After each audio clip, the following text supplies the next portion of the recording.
aho rero niho nahamagaye Imana cyane ndavuga nti nunkura muri uyu mwobo nzagukorera. Yego.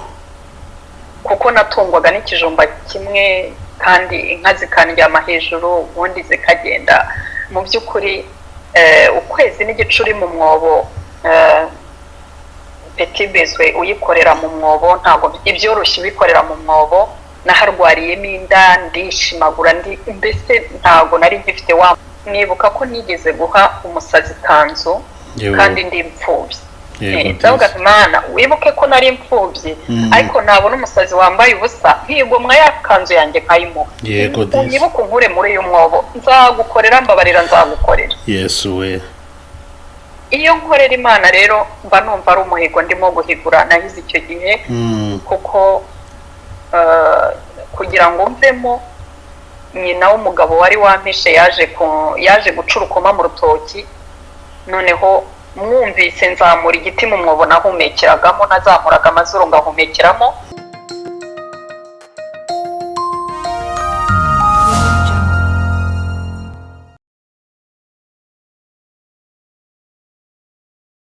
Inshuti bakunzi ba Iyobokamana TV, turabasuhuje mu izina rya Yesu. Ni kwako nimutumenyere ko tugira gutya tukazana abantu batandukanye maze tukabasha kuganira nabo. Turi kumwe n'umukozi w'Imana rero, reka tumwakire tumuhereze ikaze ku Iyobokamana TV. Mwiriwe neza kandi muraho murakomeye? Muraho neza mukozi w'Imana Joel. Amakuru ni meza cyane. Ya tubahaye ikaze ku Iyobokamana TV. Murakoze. Muratangira mwibwira abantu badukurikiye kugira bamenye ngo ni nde tugiye kuganira. Nitwa Evangeliste Placide Murebwayire. Ubu tuvugana ndi muri Amerika ahantu hitwa muri Kentucky. Akunda umunyarwanda. Kandi ndakijijwe. Imana duhana umugisha. Amen. Murakijijwe aho ngaho bikabakundira. Hari ukuntu bajya batubwira ngo abantu gukizwa bari hanze ngo birabagora, ngo ntabwo biba byoroshye. Mubundi mubona agakiza kaho ngaho kaba kameze nk'aka hano, uretse ko agakiza kagombye kuba kari rasambure nyine kari kamwe kubera yuko ntabwo gakwiye guhindurwa n'ahantu umuntu ari. Niko mbitekereza. Yego ntabwo bisa. Ariko kuwuza uwo yemeye birashoboka. Kuwuza uwo yemeye birashoboka. Ariko hari nk'umuntu wacungaga yuko ari pasiteri igitsure cye, cyangwa se akirinda avuga ati umuntu wo muri korari atambona, cyangwa se akirinda avuga ati protokole nkoreramo itambona, uwo nguwo yageze hirya y'igihugu biramugora. Ariko iyo wakijijwe uzi uwo wemeye ko ari Yesu kandi abera hose icyarimwe urakomeza ugakizwa. Okay, ngira ngo birumvikana. Hano rero birashoboka. Ubundi ni ibiki bituma bivuga yuko bishoboka ariko bigoye? Baravuga ngo gukirizwa hanze birashoboka ariko biragoye. Kuki bavuga ko bigoye? Impamvu bavuga ko bigoye nuko hano navuga ngo nta mikino ihaba. Icyambere cyo nk'umwana w'umwangavu cyangwa se umusore umutineja niko navuga munsi y'imyaka 18 cyangwa na hejuru yaho, aho mu Rwanda iwacu abakiri mu rugo. Ababyeyi bamukorera ibintu byose. Hano rero turi muri Amerika umwana ugejeje imyaka 16 agomba gushaka akazi. Haba hari akazi k'iyo myaka.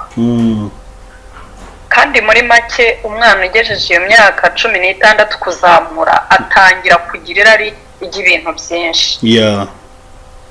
Icyo gihe rero ababyeyi be ntago bashobora kumuha ibyo bintu byose. Niyo babishobora, hano ni igihugu n'umugabane twita abakapitaliste bakorera ku mibare cyane. Umwana rero yatangiye kwinjiza amafaranga, atangira kugendera mu byo atagenderagamo cyane kuko abasha kwigurira icyo ashaka, abasha gukora icyo yifuza. Niba ari imodoka ashobora kuyigura, icyo kumukontorora biragoye. Akenshi rero atangira kumva nawe akomeye kuko afite akantu mu mufuka. Icyo gihe rero iyo ari famiye idasenga, itaramutoje gusenga ngo acishwe bugufi, biragora kujera uwo mwana. Nibwo wumva yashatse, niba ari umukobwa agashaka boyfriend, niba ari umuhungu agashaka girlfriend, kugira ngo bajye mu nzu zabo bigenge. ngira ngo biterwa nuko batangiye gukorera amafaranga. ngira ngo birumvikana cyane. Yes. Mujya hari mbere yuko wenda mbabaza ku bikorwa mujya mukora bitandukanye cyane cyane byo guhuza abamama, ndashaka kubanza kumenya Evangeliste Murebwayire ni muntu ki? Nimvuga ngo ni muntu ki, ndabandi kubaza ivugabutumwa yaritangiye ryari, arikora gute, umuhamagaro wo gukorera Imana waje ryari, ibintu nk'ibyo. Ndabandi gushaka kumenya about biography yanyu kugira ngo abantu bakurikiye Iyobokamana TV bari kureba iki kiganiro babashe gusobanukirwa n'uwo bagiye kuganira muri rusange. Murebwayire Placide ni umudamu ufite abana 4 kandi wibana. Mbere na mbere yuko nkizwa nabanje kubaho umukatolike. Yego. Imyaka myinshi cyane.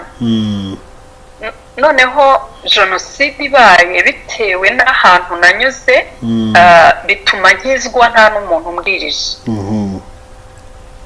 Ariko nkiri umukatolike nakundaga kubyina mu kiliziya, nkaba umuhereza, nkakunda kuvuga ishapure. Ibintu byo kuba hafi y'Imana nabitangiye ndi muto kubera ntayigeze nderwa n'ababyeyi banjye hafi. Ntabwo nabashije kubana n'ababyeyi banjye hafi bitewe n'amateka. Nyuma yaho rero maze gukizwa, kandi nkakizwa mvuye muri jenoside, byatumye nkurikirana abarokore cyane kuko nari nahize umuhigo mvuga ngo ninkira iyi jenoside nzakorera Imana. Ndabyibuka nkizwa bwa mbere nakiriye agakiza ndi mu nkuru nziza aho mu mujyi muri amasengesho ya saa sita. Muri Ranchawa? Muri Ranchawa. Mu ijambo ry'Imana ryavuze ngo icyatumye usigara ikiretano kugira ngo utunganye ibyasigaye bidatunganye, riri muri Tito igice cya mbere n'umurongo waho wa 5. Maze gukizwa rero nibwo natangiye gukorana n'umuryango wa Full Gospel. Wakoreshaga amatemwanyaje cyane mu bantu. Full Gospel niyo ya mbere yabanje kumpa mikrofone kugira ngo mvuge imirimo Imana yankoreye. Nari ntaranakizwa neza rwose, ariko Full Gospel yahuzaga amatorero yose. Yego.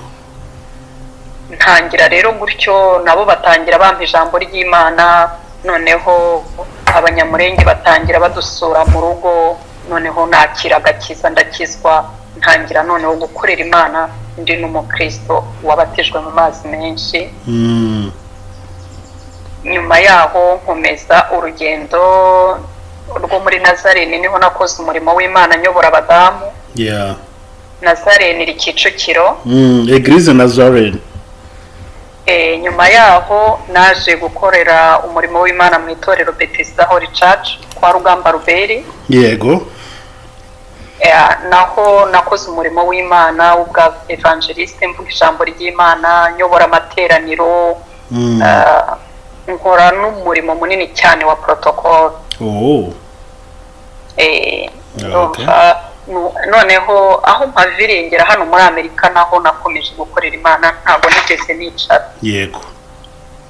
Imana iduhana umugisha rero ku kibazo cyiza cyawe mbajije.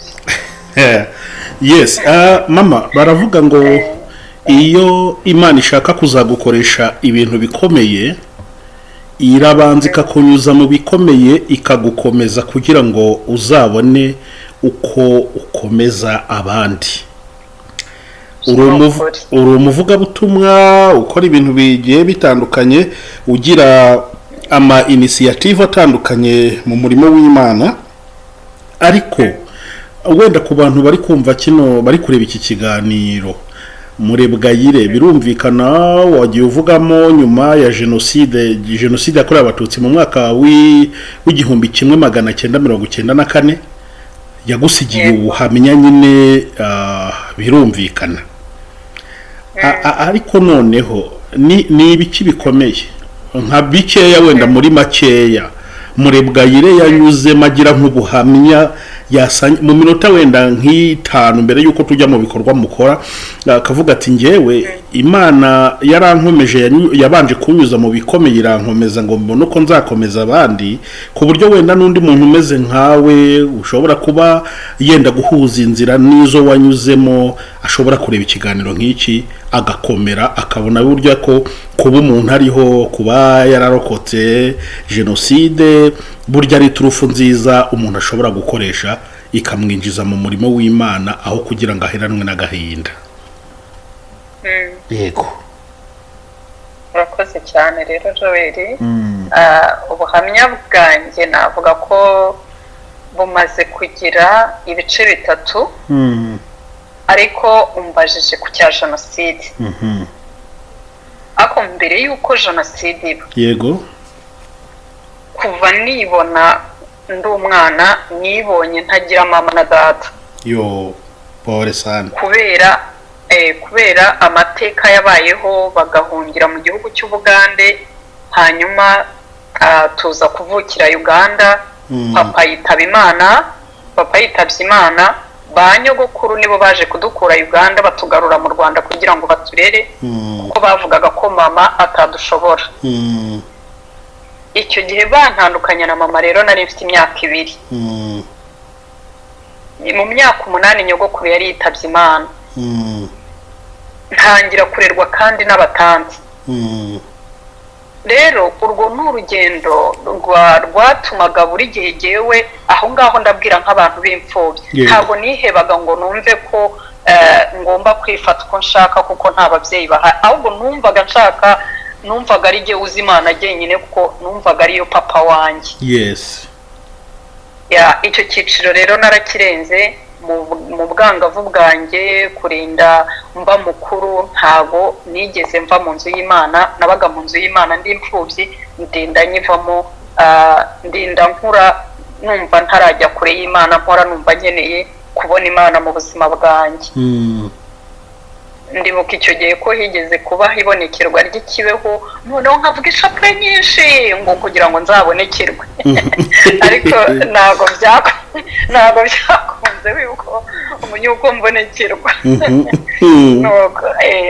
Ubundi gaceceka cyane kubera kwibaza ku buzima, navuga nzaba umubikira, nabyo ntibyemera. Ubwo rero nge nsimbutse nkajya ku kibazo nyamukuru na cya jenoside. Jenoside yatangiye ndi umudamu. Yego. Nari mfite umwana mutoya ufite nk'amezi 10. Muri ayo mezi 10 hari ukuntu nari mfitemo n'inda y'amezi nk'3. Hari ukuntu rero nari aha hantu nari ntuye Kicukiro ya Sonatube, byabaye ngombwa ko njya mu cyaro. Jenoside niho yansanze. Ihansanze rero wa mwana wanjye bamwicanye n'abandi bantu twari kumwe, ubwo urumva ntabwo navuga detaye. Nyuma yaho jyewe nabonye umuntu ampisha mu mwobo. Uwo mwobo rero yawucukuye mu nzu yo mu gikari, mu nzu nakwita ikiraro. Acukuramo umwobo utambitse andyamishamo, arenzaho ibiti n'ibyatsi, ubundi ashyiramo inyama. Uwo mwobo rero niwo nabayemo ukwezi n'igice. Yesu we. Ntunzwe n'ikijumba kimwe. Aho rero niho nagiriye ubusabane n'Imana, kuko ntago wibazaga abandi aho bari cyangwa iki, waravuga ngo twenda umwana bamuhishe, abandi byagenze gute, genda aramuka. Aho rero niho nahamagaye Imana cyane, ndavuga nti nunkura muri uyu mwobo nzagukorera. yego kuko natungwaga n'ikijumba kimwe kandi inka zikandyama hejuru ubundi zikagenda. Mu by'ukuri ukwezi n'igicuri mu mwobo, petit bezwe uyikorera mu mwobo, ntabwo ibyoroshye ubikorera mu mwobo. Naharwariyemo inda, ndishimagura, mbese ntabwo nari ngifite wa mubiri w'abantu. yesu uwo mwobo rero maze kuvamo bikaze cyane, banyimuriye mu wundi mwobo wo mu rutoki. kuko bavugaga ko bashobora kuza kwica urwo rugo bakavugaho ndi. kandi kubera ko hatinda abana bamwe bari barambonye banzanira ikijumba, naryaga ikijumba kimwe nimugoroba. Nyuma yaho rero mu rutoki nkihagera hari kuwa gatanu, ndibuka ko uwo mugabo wampishe yanjyanyemo mu gicuku, mbese sinarinze amasaha. hanyuma rero ngezemo bukeye mu gitondo hamaze gucya neza, nibwo inkotanyi zahageze, abantu bose barahunga. uwo mwobo uburyo nawinjiriyemo nko ku mutwe banseseka, arenzaho igikarayi aho ninjiriye. yesu ubundi hejuru yanjye hari hatambitseho ibiti, hagakurikiraho amakoma, hagakurikiraho ibitaka, arenzaho ibisogororo kugira ngo uhanyura abone ko bahata ibisogororo by'inka, bya byatsi by'inka biba byagize. yego aho rero niho nasigaye, noneho maramo icyumweru cyose, noneho nta n'inkuru numva, ntazi nuko bimeze. aho rero niho nahuriye n'inyo n'intozi, noneho ntangira kwihana ibyaha byose nakoze.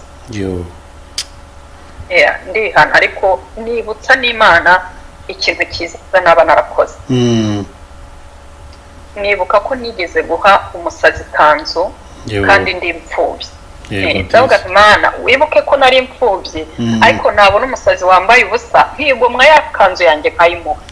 unyibuke unkure muri uyu mwobo, nzagukorera, mbabarira, nzagukorera. yesu iyo nkorera Imana rero mba numva ari umuhigo ndimo guhigura nahize icyo gihe. kuko kugira ngo mvemo, nyina w'umugabo wari wampishe yaje guca urukoma mu rutoki, noneho mwumvise nzamura igiti mu mwobo nahumekeragamo, nazamuraga amazuru ngahumekeramo, nkijunguje nzamura umunwa ndamuhamagara nti mukecuru we. umukecuru rero yaraje, ahageze ndamubwira nti nzanira utuzi two kunywa. aho kunzanira amazi yasibye wa mwobo nahumekeragamo. yesu nyumvira, akubitaho isuka aravuga ati pa, ati sinongere kumva uvuga. ndagira ngo nkubwire ko buriya abantu, inkotanyi, ibintu Imana yazikoresheje birenze ukwemera, kuko ntabwo nagombaga kubaho.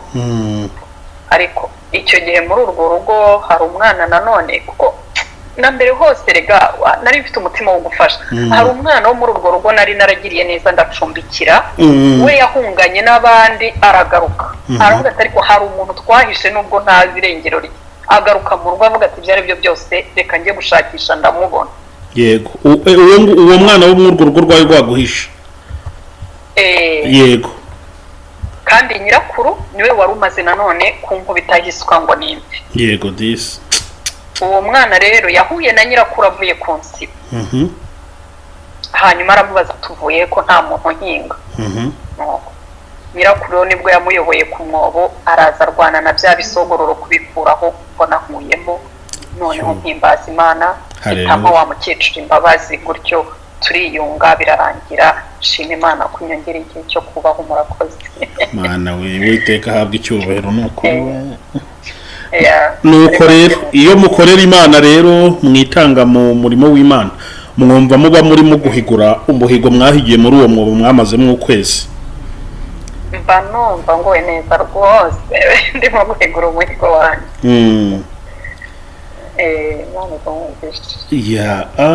umuntu ashobora kwibaza, wenda sinzi niba muri bubivugeho cyane, ariko umuntu uri kureba kino kiganiro ashobora kubitekereza.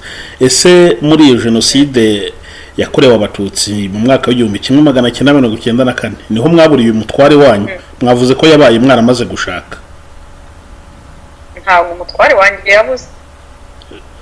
navuze okay, mwamvuze ko mwibana arahari. Mwibana twatandukanye ku bwa divorce. Okay, ubwo nicyo nagiraga ngo arahari ni muzima. Yes, nicyo nagiraga ngo abantu bumve. Nyuma rero mama, none hari icyo nabaza, wenda urumva ufite ubuhamya burebure, ntabwo nahita mpamya ko iki kiganiro ari icy'ubuhamya kuko nubwo ntiburangiye, kandi bavuze ko bari mu bice bitatu, wenda tuzanabugarukaho no mu bindi biganiro bitandukanye. Reka iki kiganiro ubwo ari ubwa mbere, wenda nkigire igifunguye, wenda kiganira ku bintu bigiye bitandukanye. Ubundi abamama bibana, abamama b'abapfakazi, iyo uganiriye nabo abenshi b'abakristo nta kindi bahita bakubwira, batavuga ati ntabwo ngewe mfite umugabo, Yesu niwe mugabo wanjye, Yesu ni umugabo w'abapfakazi. Ubundi iyo bavuze ngo Yesu ni umugabo w'abapfakazi, kuri wowe ubundi biba bivuze iki? Murakoze cyane ku kibazo mbajije, kuvuga ko Yesu ari umugabo w'abapfakazi. Ubundi iyo uri umurokore, mbivuge nk'ubwira abarokore. Yego. Ariko n'utari umurokore, tuvuge ko ajya yumva ijambo Imana. Ubundi ubuzima bwacu hano muri iyi si bugomba kubaho bushinganishijwe mu Mana. Niba inzu zacu cyangwa imodoka zacu cyangwa amamoto tuyashakira siranse, nibaza ko n'ubuzima bwacu bwakagombye kujya muri Yesu kugira ngo tubushyire muri asiranse. Noneho iyo bwa buzima bwageze muri asiranse y'Imana, icyo ubaye cyose Yesu navuga ngo arakwishingira. Rero kuvuga ko Yesu ari umugabo w'abapfakazi nabyo tubisanga mu ijambo ry'Imana. Iyo dusomye nka Zaburi ya 68 ku murongo waho wa 6, ijambo ry'Imana ravuga ngo Imana iri mu buturo bwayo bwera, ni se w'imfubyi, ni umucamanza urengera abapfakazi. Iyo turebye mu bami ba mbere, aho Yeremiya yasuye umupfakazi, yaramusuye asanga ngo asigaranye agafuke n'abana be. Yeremiya ntabwo yatinye kumubwira ngo kampe nk'iriri.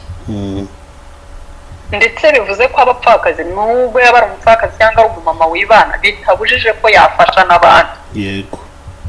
Kandi mu gufasha akaboneraho umugisha. Aho rero niho Imana yigaragariza ku mupfakazi. Ntabwo waba uri mu Mana ngo wambare ubusa uri umupfakazi, ntabwo bishoboka. Kandi hari isezerano bivuga ko ari umugabo w'abapfakazi hano muri Zaburi. Niyo waba utazi wenda ibyanditswe byinshi, aravuze ngo ni se w'imfubyi, ni umucamanza urengera abapfakazi. Urubanza se ni uruye, no kwibana ni urundi rubanza cyane. Rero niba ari se w'imfubyi akaba n'umugabo w'abapfakazi akabarengera, azakurengera se muri biki? Muri byose. Yego. Rero iyo ugiriye ubuntu ugapfakarusa Imana, warakiriye umwami Yesu nk'umukiza wawe, arakugaburira, abana bakiga, bakarangiza amashuri, bakarangiza za universite, akakubera umugabo. Gutyo njye nuko nguko mbyumva. Kuko iyo umuhanze amaso, ntuhanga amaso kuri banko, ntuhanga amaso kuri batante, ntuhanga amaso ku bagabo bafite amafaranga. Hari abagabo bafite amafaranga Bibiliya yita ibigoryi, sibyo se? Yego. Bibiliya ivuga ko ari abagabo b'ibigoryi, ariko ntabwo ntutse abagabo bambabari. Ariko abagabo bajya gushuka abapfakazi, azi neza ko atanamushaka, akashaka kuryamana nawe kugira ngo amufashe. Ntabwo uwo muntu Bibiliya imwemera, sibyo? Rero iyo umupfakazi agira ubuntu bwo kumenya Yesu nk'umwami n'umukiza, noneho akamuha ibyifuzo bye, niba yakinnye akabimubwira, niba ari minerivare akabimubwira, ni ukuri Yesu akoresha inzira ze zose zishoboka akamutabara. Amen. kubera ko ngewe umbabarire ibyanjye mbishyira mu Mana cyane kurusha uko nabishyira ku muntu. niko bimeze. Kandi ijambo nigishijwe nkagerageza kuryandika nkavuga ngo ninsenga nzajya nifashisha iri numva icyo Yesu ari bumbwire. Handitswe ngo nibyo Yesu yakoresheje, sibyo? Yego. Igihe Satani yamugerageza ntamutinya avuye mu masengesho y'iminsi 40. Yesu yaramubwiye ngo handitswe ngo. Niba rero natwe turi abana b'Imana tujye tuvuga ngo handitswe ngo. Abefeso 3:20 haravuga ngo ibasha gukora. Ibasha ntabwo ari ukuvuga ngo ishobora. Haranditse ngo ibasha. Ni ukuvuga ko ibasha rero kurengera, ibasha kugutabara. Nuko byumva gukora ibiruta ibyo twifuza n'ibyo dusaba n'ibyo dutegereza, Imana ibasha kubikora. Rero ndumva utarabimenya cyangwa bihishurirwe yavana amaso ku bantu akareka no kurira cyane, kuko hari ubibashije kubikora. Imana iduhana umugisha. Amen. Okay. Yes. Madamu Murebwayire ubwo yari mu mwobo, abwira Imana ati Imana numfasha nkava muri uyu mwobo nkarokoka Jenoside yakorewe abatutsi mu mwaka w'1994, wa Mana we n'ukuri nzagukorera pe, nzahigura imihigo nanjye nkwiture kugukorera. Ubu uri ku mugabane wa Amerika. Umuntu yakwibaza ukorera Imana gute, mu buhe buryo, uri gukora iki nyine kugira ngo ube uhagaze neza mu guhigura imihigo wahigiye Imana muri wa mwobo? Murakoze cyane. Ntabwo navuga ngo nkora byinshi cyane, ariko ngenda uko imbaraga zanjye zingana. Rero hari igihe hano bashobora kuntumira muri church nkabwiriza, nshobora kuvuga ubutumwa kuri WhatsApp ku bantu turimo kuvugana, ariko numvise ibyo ngibyo bidahagije. Numva Imana inyobora no ku badamu bibana. Umudamu wibana nasanze agira ibintu byinshi cyane bimuhungabanya. Hari igihe usanga wibana wenda warapfushije umugabo utabyiteguye, hari igihe usanga wibana wenda warabyariye mu rugo umugabo akagutererana uwo mubyaranye ntagushake, hari igihe uwo mubana nawe ashobora kukunaniza bikanga rwose ko mubana, bikanga rwose ukabona bibaye ngombwa ko mutandukana. Rero nabo bantu Imana yanyujijemo kugira ngo navuga ngo dufatanye isanamitima dukomezanye. Ndavuga rero ubu ndi gukora umurimo w'Imana, nahuje abadamu hari abari South Africa, hari abari Canada, hari abari mu Rwanda na hano Amerika. Abo bose twakoze groupe imwe, kandi ngerageza kubabwira ijambo ry'Imana kandi mbatoza no gukora. Iyo udakurikije n'ijambo ry'umukuru w'igihugu yavuze ati muharanire kwigira, usanga uhora utunze amaso ku bandi cyangwa ugira ishyari ry'abandi ibyo bagezeho. Kandi kwibana ntabwo bivuga ngo kudatera imbere. Oya, ntabwo bivuga kudatera imbere. Rero kubera ko no mu mikorere yanjye ubundi nari rwiyemezamirimo, narikorera kandi nkatera imbere, mbabwira ijambo ry'Imana kandi nkanabatoza no gukora. Rero hari ijambo nagendeyeho nanone riri mu Baheburayo ibice 2:18. Iryo jambo riravuga ngo kuko ubwo yababajwe no kugeragezwa ubwe abasha no gutabara abageragezwa bose. Yego. Ni ukuvuga ngo iri jambo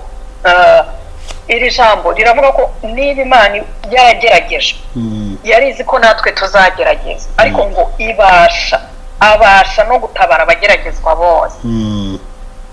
Hariho rero umuntu wibera hakajya mu maganya mu gitondo na nijoro atazi ko Imana ifite ububasha bwo gutabara abageragezwa bose. Amen. Nubwo buryo rero mbakomezamo nkababwira ijambo ry'Imana kandi nkanabatoza gukora tunafasha abatishoboye. Wow. Ubu hari umudamu dufite Kimironko twashyize abana be mu ishuri babiri watawe n'umugabo. Tumushakira amafaranga yo gukora, tunamwishyurira inzu igihe gitoya kugira ngo ibyo acuruza noneho abashe kwishyurira inzu. Imana ibaho umugisha cyane. Urabona ko abana bo mu muhanda abenshi iyo uganiriye nabo, nkiri no mu Rwanda nakundaga kubafasha, narababonaga ku muhanda nkabahamagara muze mbagaburire, ariko nyuma yaho nkabaganiriza. Akenshi bakubwiraga ko banga intonganya ziba mu ngo iwabo cyangwa se iwabo babakubita cyane. Rero mu rwego rwo kugira ngo abo bana b'abadamu batari kumwe n'abagabo batajya hanze mu muhanda, turimo kubakangurira. Abatishoboye turafatanya tukabashyira mu ishuri. Yego. Twabona umudamu w'umupfakazi nawe, hari undi nawe twafashije kuvuza umwana we, kandi rwose byari byamuyobeye pe. Nubwo buryo rero turi gushyigikirana, umuntu ntiyumve ko ari wenyine, ubwo ntafite umugabo ntacyo nashobora, ubwo ntafite umugabo. Mbese ugasanga abantu baradepanda ku bagabo, barareba abagabo nk'aho ari Imana. Nubwo waba umufite nawe ntabwo ashobora byose, si byose niko bimeze.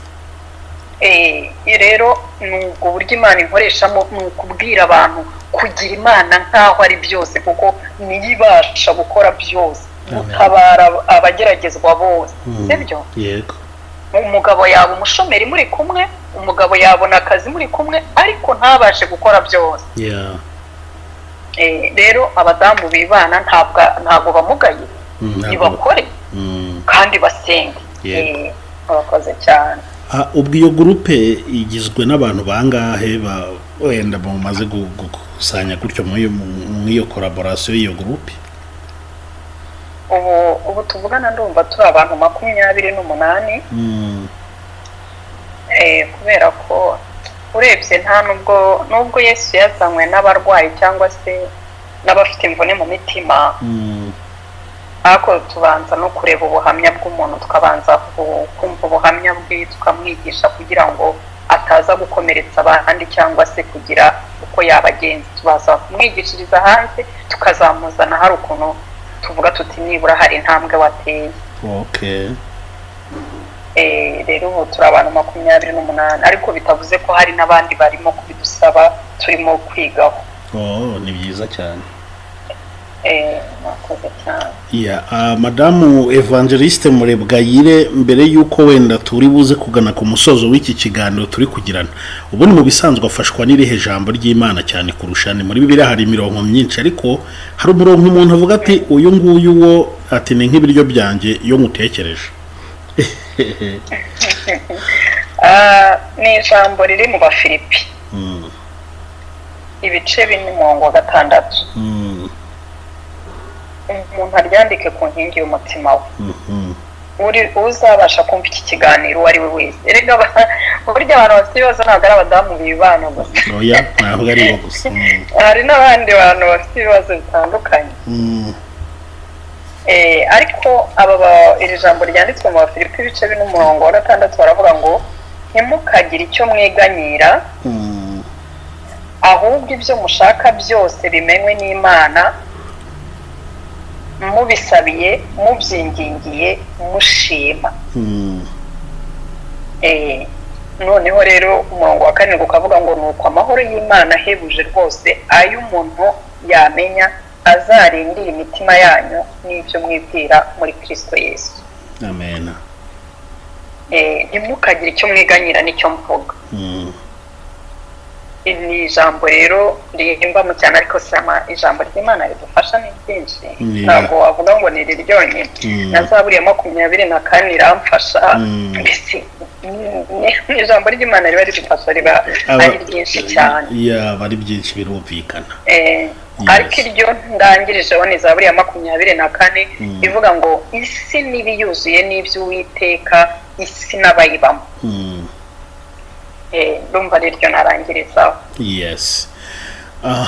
Mama, reka tugushimire cyane kuba wafashe uyu mwanya wawe maze ukatwemerera tukaganira. Ni ukuri Imana idakiranirwa ngo yibagirwe imirimo y'abera, iguhereze umugisha cyane kubwo ivugabutumwa, ibikorwa by'urukundo wakoze ndetse ukinakomeje gukora.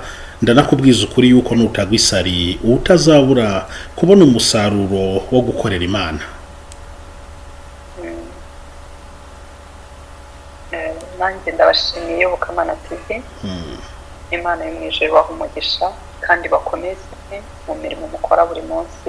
Yesu akomeze abagirire neza. Amen. Amen.